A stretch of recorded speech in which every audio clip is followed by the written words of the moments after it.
Welcome, everyone, to episode 95 of the Phoenix Report. I'm Jack Connor, and with me is a guy who is actually a return guest, a guy who was on the show many, many years ago.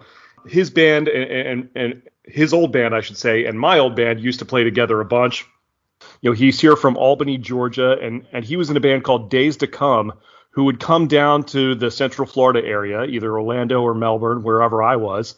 And they were a really hardworking band, and you know, my old band Vertebraker became really good friends with these guys.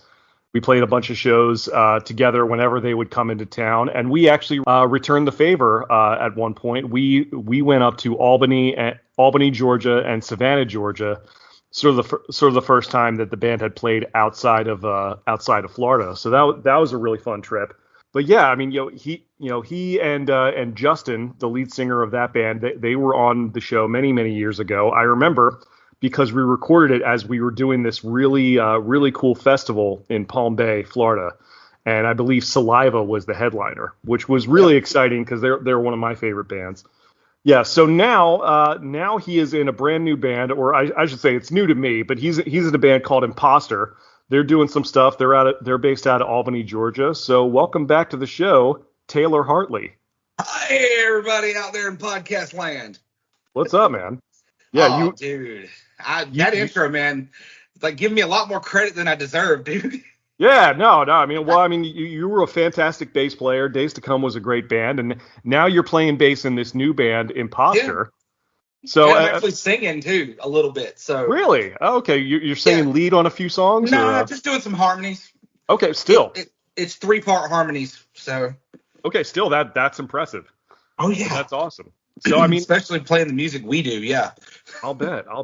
Now, it's funny. I refer to Imposter like it's this new thing, but I know that you've been kind of at this for a little while now. When did you first get together with these guys? Actually, at the beginning of this year, as a matter of fact. Okay.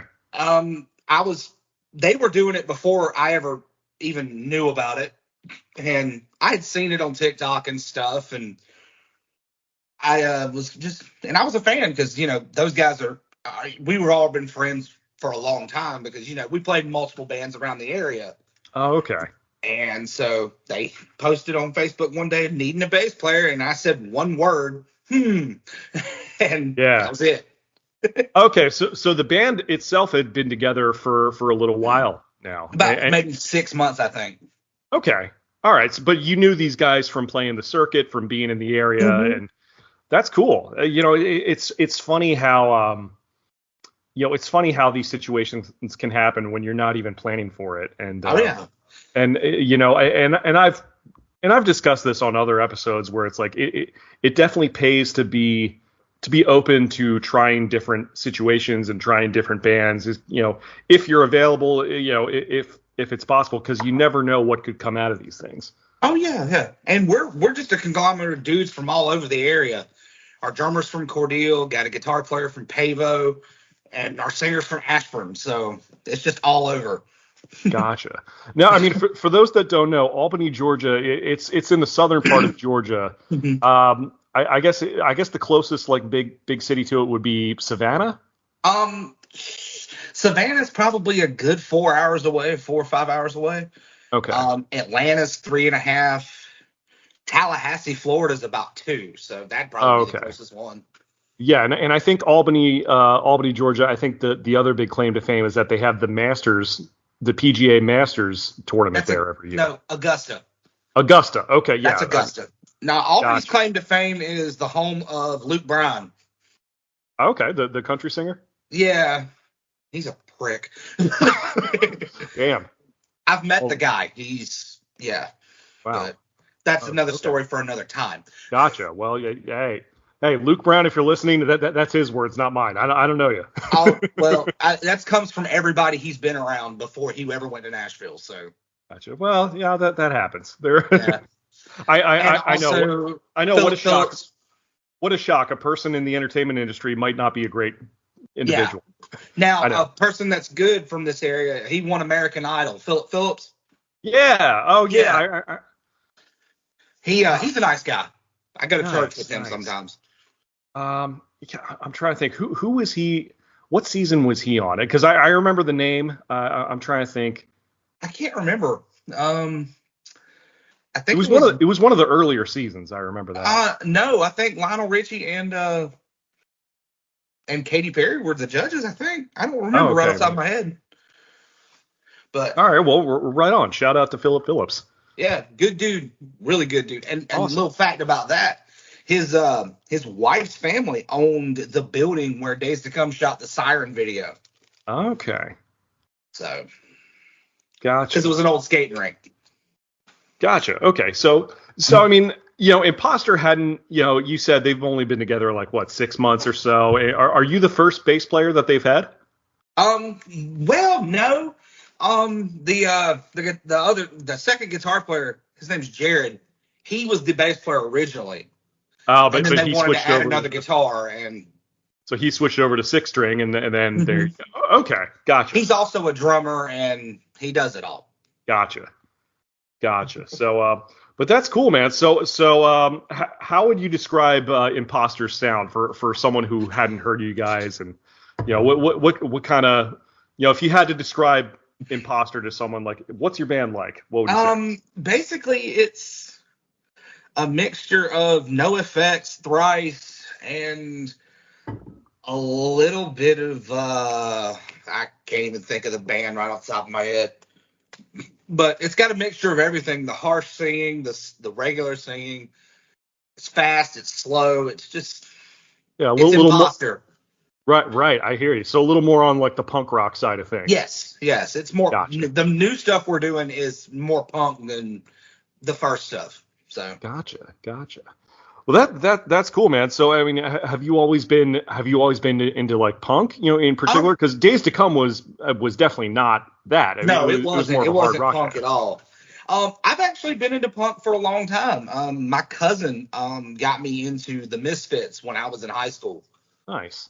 and I started listening to them. And of course, he's the one that introduced me to stuff like Blitzkid and Gigi Allen and a bunch of other bands. And Fun for the whole family. oh yeah, stuff that's not for the whole family. Yeah. But yeah, it's just always been there. I've never really gotten into it like I have now. Yeah. So, Well, that's I just cool. enjoy it. Awesome. And yeah, I love the fact that you're throwing in like 3-part harmonies in there. That's pretty awesome. Oh yeah, and and usually I'm the one covering the high harmony because my voice can hit that, which is There you go. nice. Yeah. Yeah, that's cool. I mean, and you don't normally hear about like 3-part harmonies in a lot of punk rock tunes, but that's a cool dynamic. Yeah. We actually have a new single getting ready to be released July 13th on all the streaming platforms. It's called 2320. Nice. And it's really good. I'm really proud of it. And we'll have a lyric video release that day too. So awesome. How many songs have you recorded with the band so far? I have to give myself a second because Right. Every song on the EP, that's 5. I'd say probably about maybe 15 songs so far. Okay, that's like a full album's length. That's Yeah, we're working constantly. We're constantly coming up with new stuff, and it's all done at the house. Like I record sitting right here where I'm at. okay. I was going to ask about that. I didn't know if one of the guys had like a home studio or you were all doing it separately in pieces or. He has a home studio. He does drums and stuff, and his guitar work over there, and then he'll send it to us on a Google Drive, and we'll work on it separately here, whether it be vocals, bass work, guitar work, whatever. And this is the guy who used to play bass, but he plays the other drums. Oh, sorry, what was his name again? J-Rod. Yeah, J-Rod, Jared. J-Rod. I call him Got J-Rod. it. Gotcha. But yeah, Gotcha. Who else? A good time. Gotcha. Who else is in the band? Tell me some. My friend Ches Kendrick. He's the guitar player and the lead singer. He's the whiny voice you hear on most of these songs. Got it. I love him to death, but it is whiny. Well, yeah, hey, that works for punk rock. So it does. Okay. It does. His voice is unique. It's like Justin's voice, except not as nasally. Right. And shout out to Justin. I love you, buddy, but it's nasally. Yeah, but Justin's a great singer. Yeah, we're not disrespecting him at all. We're not. No disrespect intended there, but no. And then our friend Timothy Wolking, he's our drummer. He's very good. Mm-hmm. And we're like a super group because I come from Days to Come. Timothy came from a band called Wampus Creek, and J-Rod and Chess came from Poser, and we all just kind of meshed together, and it's been Yeah. working out so far. Yeah, I mean, it makes sense. I mean, obviously you've been around for a while, and it makes sense to play with other guys who have that similar level of experience, who, I'm sure played in a bunch of other bands before this. So it's yeah, it's natural. A lot of us in the same age range tend to flock together. Oh yeah, because I've always wanted to start a super group between bands in different states, but that's neither here nor there. Hey, well, With technology being the way it is, it could happen. Hey, holler at your boy. We could try something out. I know, right? Maybe we can talk Rod into doing a double bass thing. You never know. I've been trying to get him back in back in my band as well, but that's a different story. Hey, I'm proud. I love what he's doing though. Somebody's Hero is great. Oh yeah, no, they're fantastic, and Rod's my brother. I'm so happy for him for what he's doing, and and Darren and Steve in that band, they've been like mentors to me over the years. So it's really exciting to see what those guys have been up to. So yeah, they were like, I mean, those guys when we came down, they were good to us. So, oh yeah, and we appreciate that. And of course, Chris Sherry when we were down there, man. I lost many brain cells when hanging out with Chris Sherry. yeah. Chris Sherry and James Cripps are just some of the best promoters I've ever worked with. Those guys are dear friends of mine. So absolute love for those guys. Mm-hmm. Even though Chris has been trying to talk me to come back down. He's been trying to do it for years now. Yeah. Yeah. Well, that's cool. Those guys have always looked out for bands, and again, they're based in Florida, same as I am, but they've done such a great job of reaching out to bands in other parts of the country and having them down. Like we were, even before we were recording, we were talking about Kellen Heller, that who was a fantastic band out of I think, was it South Carolina or North Carolina? Yes, South Carolina. Okay, they were a great band that your band and my old band played with many years ago. Yeah, we learned a lot from them because we played, I think, like 8 or 9 shows with them, and we learned a lot from those guys. How to maintain your professionalism despite being in a bar setting and having alcohol involved. So. Oh yeah. I mean that's all part of it. And another band I can think of is probably that I don't know if they work with James or not, but I feel like they have. But it's the Lonely Ones. It used to be Boba Flex. Yeah, the band formerly known as Boba Flex, or at least featuring some of the guys from Boba Flex. And but the Lonely Ones, they're a fantastic band. They're out of Tennessee, I think. I couldn't tell you, to be honest with you. I think Tennessee or Kentucky maybe, but I'm not sure. But great Southern rock band for sure. Yeah, I know Boba Flex. We opened for them in Tallahassee in the beginning of Days to Come. The beginning. Yeah. Long time ago. Absolutely. Feels like it anyway. Absolutely. So you said you got about 15 songs recorded. Roughly. How have some of the live shows been going? Have you guys been playing out? We've played about 2 shows so far due to schedules and stuff like that. Because, I'm a dad. Timothy's a dad. And, of course, Jared's daughter just graduated high school. Oh, wow. And, due to scheduling and stuff, we've only played a couple of shows. So sure. But the shows have been great. The turnout was amazing. Gotcha. What was the name of the place in Albany where we played when we came up? It used to be called Coaches. Now it's something else. Coaches. That's right. I remember. It's like Club 809 or something. It's all upscale, trendy now, dancey. Right. I remember that place in particular because it seems like when we were playing our sets, they were trying to switch formats over. Like they were, once our show was done, they were trying to move a DJ in, and you had a line outside. It was like a weird like clash of, different scenes going on there. Oh yeah, and they're still trying to do that, I think, but they're not doing live bands anymore. I know that. Gotcha. How has it been in your area in terms of like finding places to play? Well, COVID ruined everybody in 2020. It ruined everybody. Because I remember the last show I played, I was in another band called Downer. Ironically, it was opening up for Days to Come, which I never thought I'd say that. Yeah. And it was a good turnout, but it was just weird standing there watching these guys play songs that I helped write. Right. Yeah. So, because many people, I don't know if I've told many people, but I got kicked out of that band. I didn't leave on my own accord. I got kicked out. Gotcha. Yeah. And look, I wasn't necessarily trying to probe or talk out of school, but if you want to talk about it, you're welcome to. I tell this story because, I remember the post they made right after it happened, and it made it seem like I left on my own accord, and I didn't. I was booted. I don't know why. I don't know the real reason why. Let me rephrase. They never told you why. They gave me some reasons, but it sounded to me like it was just, pardon my French, but bullshit reasons. Yeah. But it all involved the hurricane. And I was, working on my own yard, and they were in Justin's parents' front yard working on stuff. But the pictures they posted made it seem like they were working on the community, and it was a giant fabrication.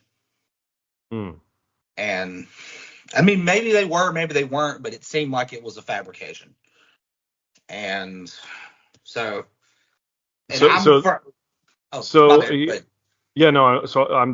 were pretending to be like doing volunteer work and trying to make it seem like you weren't.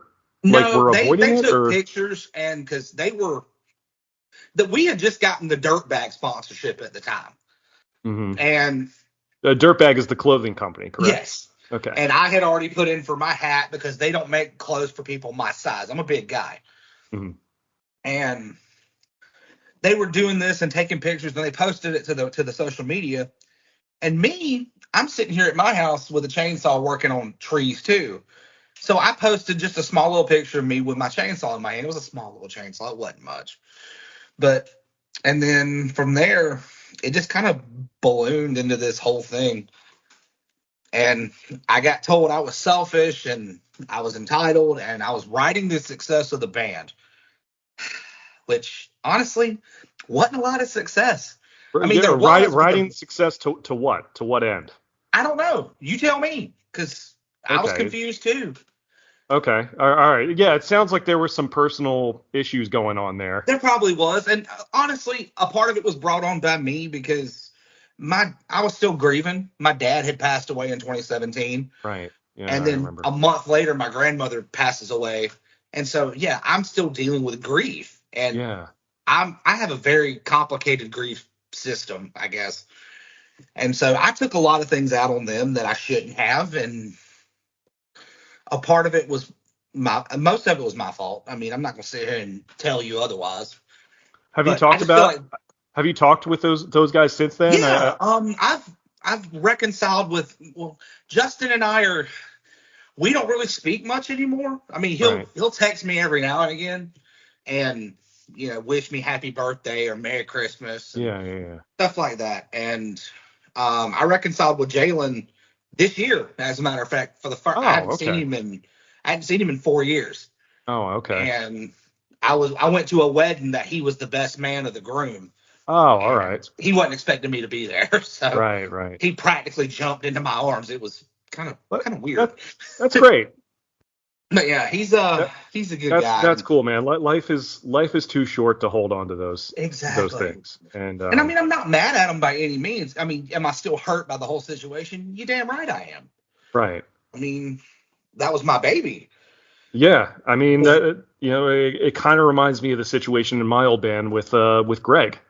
And I loved Greg. But I loved Greg too. Greg was awesome. I know towards the end of our time in the band together, we had kind of butted heads a little bit, and that, and that kind of caused the whole thing to sort of implode like that. But I had kind of held a little bitterness towards him for a little bit, just because like we just had different attitudes and different ideas, on certain things, and but I'm glad that we had reconnected, and unfortunately, a few months later, I found out that he passed. Yeah. So and that hurt me. I'm going, wow, I shared a stage with this guy, and now he's gone. Yeah, it was like losing a brother. So it's rough, and I miss him. But But again, that kind of underlies the point where it's like, bands come and go, and and relationships, your relationships even come and go, but like, to be able to leave on good terms, I think is always good. Even if you don't think you're in the wrong, it's good to reach out and to try and try and repair that sort of thing. So again, that's easier said than done, obviously. It really is. It took a long time for me to reach out to Brandon and apologize for some of the stuff I said to him while I was going through that process. It took a lot, and I did. And we haven't seen each other since then, but I mean, he and I are on good terms as far as I know. That's great. Yeah, he's a good dude. I love Brandon to death. He's a hell of a guitar player. And if he is in another band, I hope that band is successful. And because that Days to Come was his first band. So right, yeah. And I'm just glad he got to have the experience. I'm so out of the loop. Are Days to Come even still? Are they still together or still doing stuff? No, they're not. Okay. Jalen moved to South Carolina. Brandon, I don't know where he moved to. And Justin's been in here in town. He's been more focused on the church. Yep, understandable. Yeah. Yeah. Because I tried to talk with the guys about getting back together for one final show just to kind of ride it off into the sunset, but I don't think that's happening. Yeah. So, but I mean, but at least with Imposter, you've gotten a few shows under your belt by this point. You've gotten some solid material together. It sounds like the best course of action is to kind of get out there and play.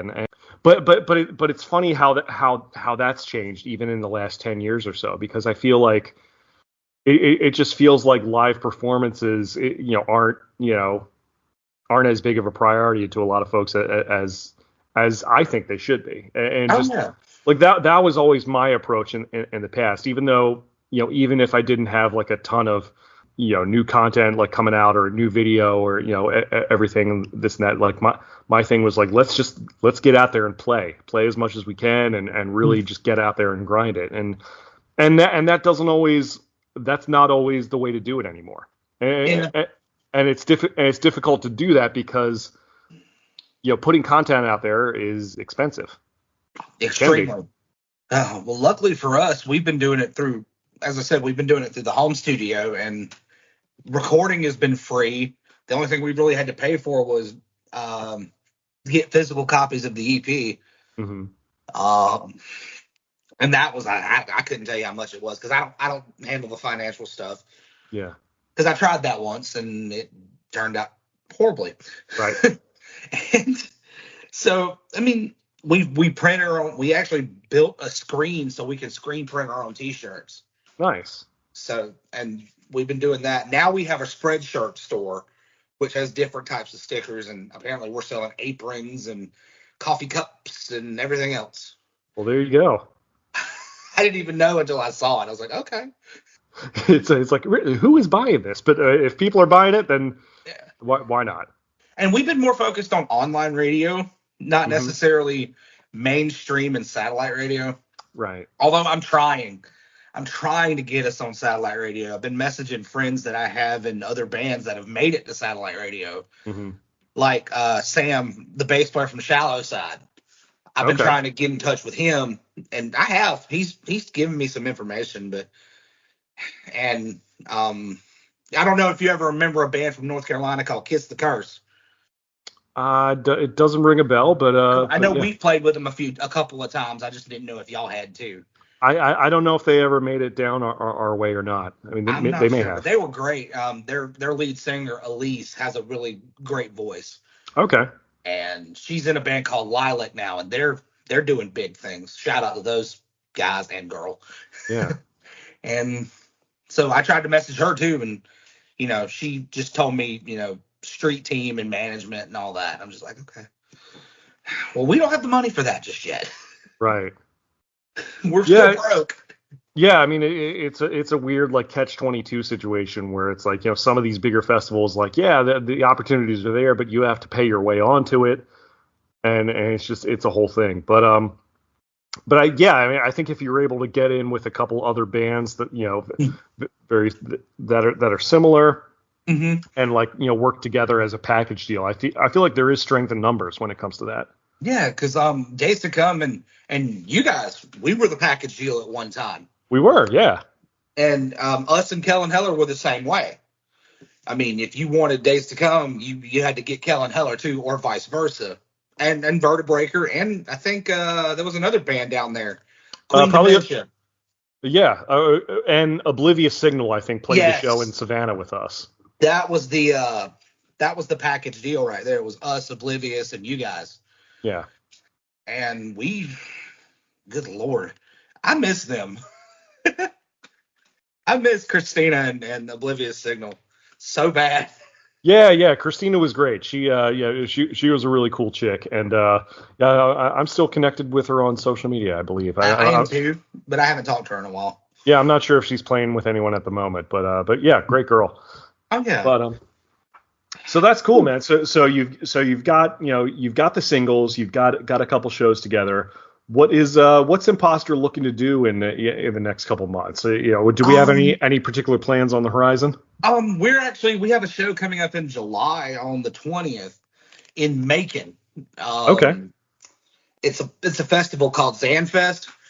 And all the proceeds go to the people that are putting it on, their son who passed away. It's a benefit. Right. So, and we're just looking for that, and we're just looking to play that. So, excellent. Oh, yeah. Well, that's cool, man. So it sounds like you got a couple different plans in the fire. Irons in the fire, I should say. Something like that, right? The hell is plans in the fire? I don't know what that means. Anyway, but that's cool, man. I'm glad to see that you're still at it. Still, I'm glad that Imposter is plugging away. Oh yeah, we're cranking it. Well, yeah, man. If you ever come down to Florida, you got to let me know so I can come out and see a show. Oh yeah, we're trying. I actually messaged James Cripps about that and see if he could. Like it wasn't recent. It was back in April, like in 420 and stuff. We were looking for a show, and he never got back to me, which I'm assuming he couldn't find a show to put us on. It happens. So he's a busy man. Yeah, he is. So, but hopefully we'll be able to get down to like Winfields or down there in Winter Park, what used to be the Haven. I couldn't tell you what the name of it is now. Yeah, it's now called the Conduit. The Conduit? Okay. Yeah, I'm not sure. I'm not, again, because I've been out of the game for a little bit, but so I'm not sure who is booking shows down there exactly. But it's there are a couple places in town that are still, you can still find places to play. Yeah, and of course West End down in Sanford. Yeah, never played there. Want to. Yeah, it's actually the stage there has gotten a lot bigger in the last couple of years, so it's a good room to play. Oh yeah. And get back down to Palm Bay and Melbourne and all that. I would love to come down there and just hang out with y'all. Yeah. Because I feel like that's where the most, like, it seems that area was always passionate about original rock music. It really was. And I was really pleasantly surprised because I moved out that way in 2012, didn't know anybody, ended up starting the band out there. And even though I've been in Orlando for the last, I want to say 10 years or so, it's always nice when I go back out to the coast and go to that area because like it does really have that community vibe to it still. Yeah. And I've really made a lot of good friends, the short time I was living out there. Yeah, and Palm Bay has always been good to artists out there too, especially the folks at Space Coast, Harley Davidson. They were good to the band, and I appreciate it because there were times where we were just like, man, whew, getting up at 10 a.m. load-ins and. Oh yeah, no, it's rough, especially if you're from out of town or out of state, and you're hitting the road and doing it. It's not easy. So it's always good to have those different places that you can rely on and different people who are going to treat you well. It makes all the difference in the world. Oh yeah, and I think the Saliva show, as a matter of fact, we were coming from Tallahassee the night before. We didn't get there till 5:30 that morning. Yeah. You talk about tired. So you guys drove overnight just from Tallahassee, just all the way in. All the way down, yeah. And woke up probably about, I'd say 8, 9-ish. to be over at Space Coast by 10 for the load in. It was bad. Yeah, that's a hike. Yeah, it was hot. You were there. It was hot. Yeah. Nobody would come. Saliva didn't come out of the bus because it was hot. I don't blame them. I don't blame them either. Oh. I had to get in the Rod or Lacey's car and get with the AC. Right. Or just sneaking into the dealership, into the store. That helped. Yeah, that did help a lot. Yeah. So it was just ridiculous. And my then girlfriend thinking you were our former drummer Russell. Yeah. I've never told you that. Did I tell you that story, or did you I don't think so. her coming up to you and thinking you were Russell? I don't remember that. She thought I was the drummer at the time. Yeah, she thought you were Russell, our former drummer, because y'all at the time had similar looks. Gotcha. Now, not so much. Right. But, well, hopefully, I'm glad she wasn't like pissed at him or anything. No. She wasn't upset. It was just she wasn't expecting to be there because he wasn't in the band. Right. Okay. And I had to tell her, it's like, no, that's Jack. Funny. Yeah, she was delirious too because the way her medication was, the heat messed with her. So yeah. Well, I mean, did she travel through the night the same as you guys? She traveled 11 hours because her GPS took her all loopy and stuff. Well, that'll do it. She traveled to be there too, so which I wasn't expecting that. Well, I'm just glad she wasn't out there to kick Russell's ass. Otherwise, that would have been a rough day for me. That would have been hilarious, though. I'm sorry, but it just would have been. What? She's 5'1" and she's scrappy. Right. Yeah. Ended up marrying her and having our daughter, and now I'm in the process of getting divorced. So there's that. Well, these things happen. Yeah. Welcome to the world. Yeah. Grow up. But that's cool, man. So anyways, you guys have the single out. You've got the the festival coming up. It sounds like things are moving along. Yeah. We've already our first single came out back in May, I think. I can't really remember off the top of my head, but it was called White Collar Devil, and we have a music video for that online as well. It looks like an old 90s VHS. Love it. And we shot it on an iPhone at our practice space. Awesome. Yeah. So where can people find Imposter online? What are some of the links to go to find all the stuff you need? Go ahead and plug away. It's Imposter GA everywhere. TikTok, Instagram, YouTube, Facebook. It's all the same. Imposter GA. Awesome. I appreciate you coming on the show. And eventually I got to come on and we got to talk wrestling. So we could do that right now. Yeah. What do you think about what's going on with with WWE and AEW and all that stuff? I just like the fact that they're they're working with TNA finally. Yeah. How wild is that? It is. In 2024, you never expect that. No. But they're not trying to buy TNA as far as we know. No, they're working with the parent company, Anthem, I think is what they're doing. It's smart. Yeah, because Joe Hendry popping up on NXT. I love it. I do too. I believe. Do you believe? He's so funny. He just has like the funniest, just shit-eating grin every time he's on there. It's great. Fantastic. It's great. And Jordan Grace, she's a beast. Well, even a couple of years ago, Mickie James did a thing at the Rumble and had the Knockouts Championship. Yeah. While she was under contract. Grace did the same thing this year. So it's cool to see a lot of these companies working together. It's great to see where WWE is now that Vince is out, and it's gotten so much better to watch like consistently. Yeah, the product has gotten a lot better, as you were saying. And honestly, I can't wait to see what they're going to do with the Wyatt Six that just came. Yeah. As we recorded this, that was a new thing with Taylor Rotunda, out as Uncle Howdy now. He used to be Bo Dallas, but yeah, they just debuted the new Wyatt, the Wyatt Six or the Wyatt Clan. I'm not sure what they're going to call themselves. It's the Wyatt Six.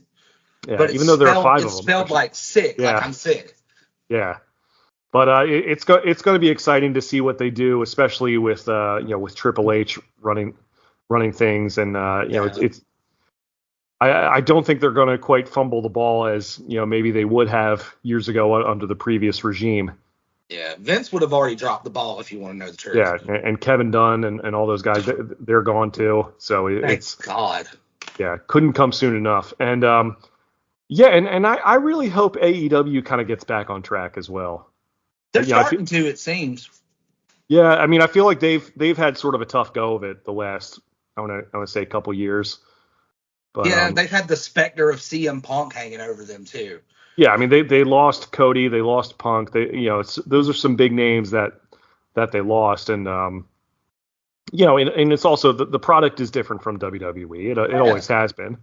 I feel like they're still trying to find their way a little bit, and I hope I hope that Tony Khan is listening to the right people, and I would hope that they're making the right decisions, and not just necessarily catering to one particular section of the fan base. Yeah, I honestly hope Tony Khan actually brings in somebody that actually knows what they're doing, and when it comes to the booking side of it, like a veteran, because I know I listen to Busted Open, and Bubba Ray always talks about, hey, if you need me to come book, I will. I hope he does that one day. Yeah, I mean, I think Tony, from what I understand, Tony Khan, he's trying to take on a lot of that himself, and especially when they bought Ring of Honor, now he's trying to book that show as well, and it's a lot for any one person to do. Mm-hmm. And I would hope that he's surrounding himself with with the right people when it comes to that. I know he's got people like Bryan Danielson there, and Chris Jericho. And he's got the Bucks and Omega's still doing things, and Christopher Daniels and. Yeah, and look, the Elite guys, they certainly have their own way of doing things. Some people like it, some people don't. But it's nice to have some differing viewpoints in there. I feel like when Cody was there, I felt like he was sort of the counterbalance to some of that. Like he brought in like the tradition, while the Elite guys, they had kind of new unique ways of doing things, and I thought that was a good mix for a long time. In the beginning there. Yeah, I mean, as you said, the Bucks and the Elite do their thing. They march to the beat their own drum. Yeah. So and now they've brought in Okada, and I fully expected them to drop the ball on Okada immediately, but they haven't so far. Yeah, I mean, I know they've been working with New Japan and CMLL and other promotions like that, and I think that's smart as well to expose some of those. Some of those performers to an American audience who might not be familiar with them. CMLL especially, because, I mean, people didn't know who Vikingo was. No. Until, honestly, the match with Omega. Yeah. I mean, if you're searching around on YouTube, you can find El Hijo del Vikingo matches.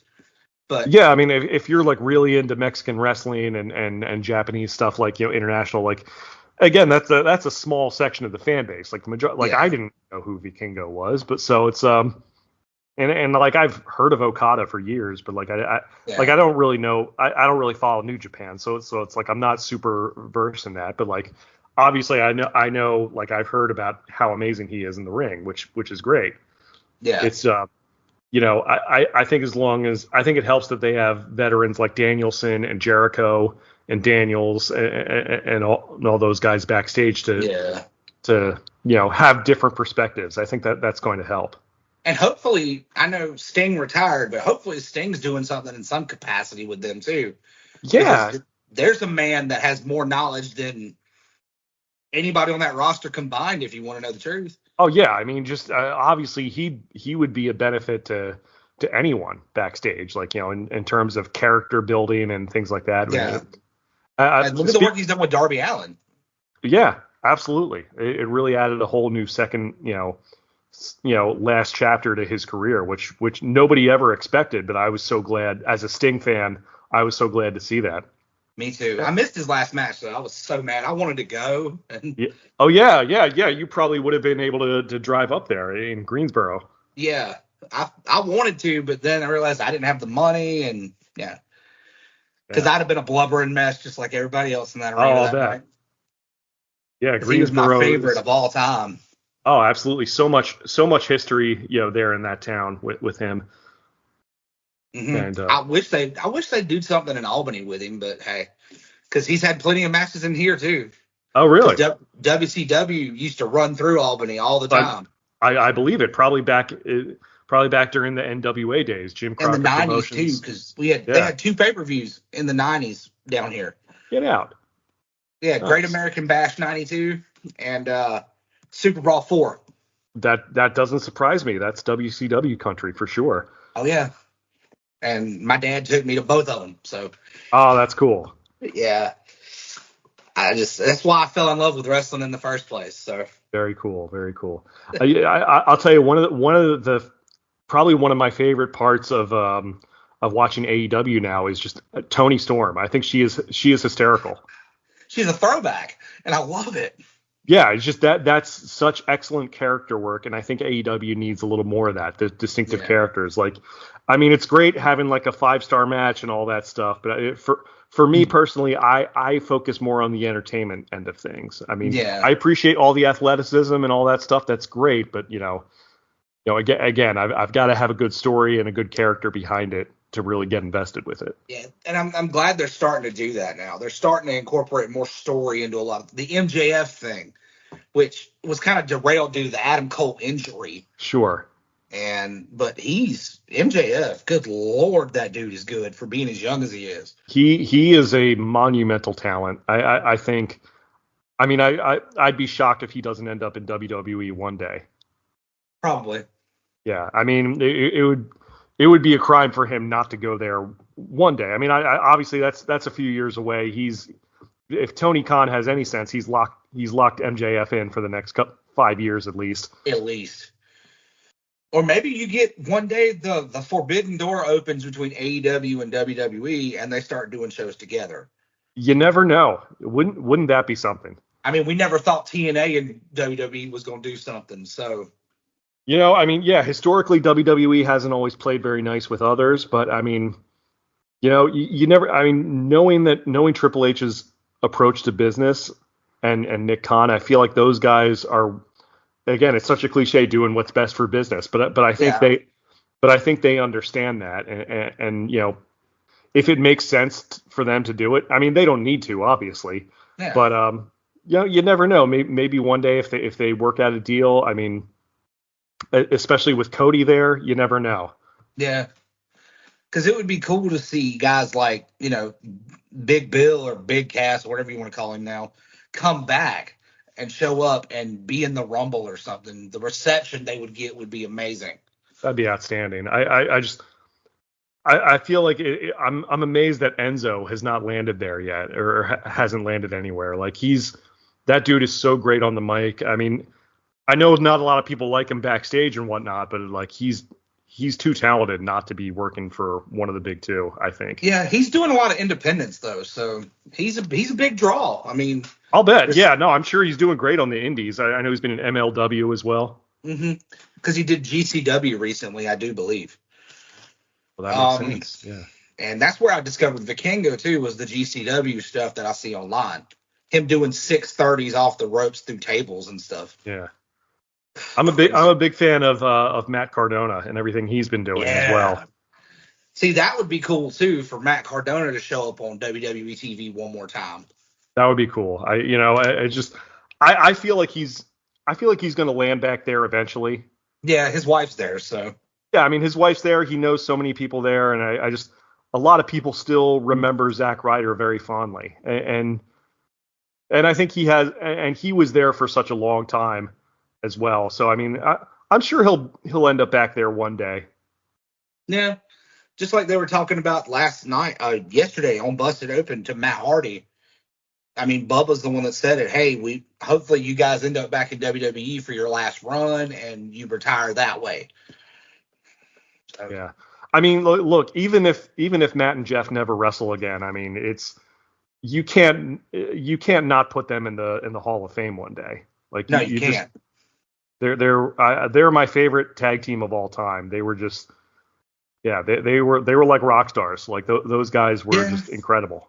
And I got and I had the pleasure of meeting them in person, and they just couldn't have been nicer. And yeah, so I have so much respect for those guys. I mean, even despite all the trouble they've gotten into and some of the issues that they've had, and just I really want want all good things to happen to those guys. And really they are legends. And I mean, everybody's got their demons.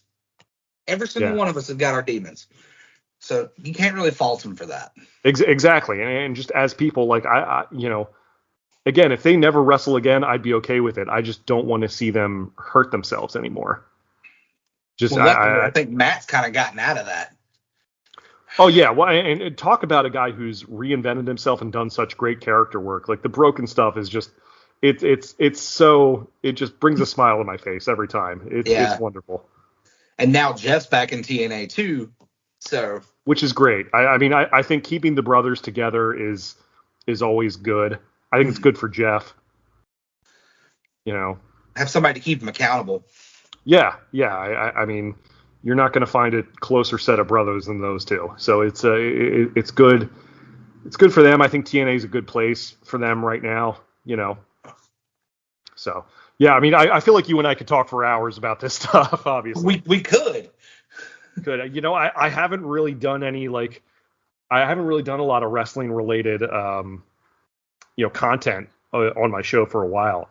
I would love to maybe review old pay-per-views and stuff. Like me and my buddy Corey used to do that a lot, and so we were thinking about doing maybe the 1992 Rumble or a Rumble one day or something like that. That would be a lot of fun to do. So that would be the first pay-per-view without Bruce Pritchard behind the helm. So really, yeah, because Bruce Pritchard was gone. Because I listened to Something to Wrestle With every now and again. He was gone in '92. Gotcha. Cool, man. And of course, we could always watch the Great American Bash '92. Hey, there you go. I think that was that the one with Sting came out in the jacket, or I think so. Yeah, Vader had the big old mask, or that might have been 1990. I was thinking it might have been 2 years before that. You might have been. I know '92 was when I know Juicer Thunder Liger was on the card. Oh wow, okay. And he's one of my favorites too. So. Well, yeah, man. I mean, I've got Peacock, so I mean it's up there. So that's cool. T, I feel like we could be talking about this for hours, but this has been great. So once again, where can the folks find Imposter and find your stuff? On all social media platforms, it's at Imposter GA. Imposter GA. Very cool. I will be going ahead and posting the links here in the description for everyone. Yeah, definitely thank everyone for tuning in this long, especially if you're not a wrestling fan, just hearing us geek out on it. I appreciate your patience on that. Yeah. But hey, if you're, but either way, man, this has been a lot of fun, dude. Thank you so much for coming on the show again. Of course, man. I appreciate it. Thanks once again to my old pal Taylor Hartley of the band Imposter. Make sure you check out all their stuff. I have links to all their social media here in the description. It's a Linktree at ImposterGA on Instagram, TikTok, Spotify, all that stuff. I'll have the links to it here in the description. You can also follow Taylor on Instagram at Taylor Hartley Music. Again, all those links are there in the description. Make sure you follow their stuff and check them out if you'd like. As far as upcoming events for me, I have several various events coming up in the next few months. On Friday, July 26th, I will be filling in for a great cover band called Run for Cover. It's myself and another singer, a guy by the name of Jorge Cintron. He and I will be splitting lead vocal duties with Run for Cover. A lot of it will be like hard rock stuff from the 70s through the 2000s, the 2010s even. So make sure you check it out. That'll be at the Whiskey at Sand Lake in Orlando. That'll be a lot of fun. Friday, July 26th. Sunday, August 4th, I will be performing an acoustic show at Fish on Fire in Orlando, which is right near the airport. On Saturday, August 17th, I will be, me and some friends of mine, we will be playing with, I'll be playing bass, backing up a great young singer named Leah Barrientos at the Joint Cava Lounge in Cocoa, Florida. That'll be for a Battle of the Bands. And then finally, on Saturday, December 14th, I will be playing with New Divide, my Lincoln Park tribute band. We will be playing at Sailfish Brewing Company in Fort Pierce. I do have a link tree available. I'll have to try and add a thing where I can have all my dates and all my appearances in one spot. Haven't quite figured out how to do that yet, but as soon as I do, I'll have it posted in my link tree. Make sure you check that out. So that is it for this episode of the show. Make sure you follow me on Instagram and X at jackxconnor. Like me on Facebook, facebook.com/jackconnormusic. Feel free to check out my various bands and projects in the link tree I have. That'll be first in the description here. If you have any questions, comments, or suggestions, you can leave a comment here wherever you listen to your podcasts. Make sure you hit like, subscribe, leave a review, however it is you're listening to this, because this is available on all various platforms. And you can also email me at jackconnorpodcast@gmail.com. You can tweet me. I guess, do they still call it tweeting? I don't know. On X, formerly Twitter, the hashtag Phoenix Report. No matter where you're listening to this, make sure you hit like, subscribe. Go check out some of the other episodes. Check out some of the older episode I did with Taylor and Justin from back in 2017. I'm sure it's up there on my feed. But that is it for this episode of the Phoenix Report. Thank you guys as always for listening. My name is Jack Connor. You guys have a good night. Rock.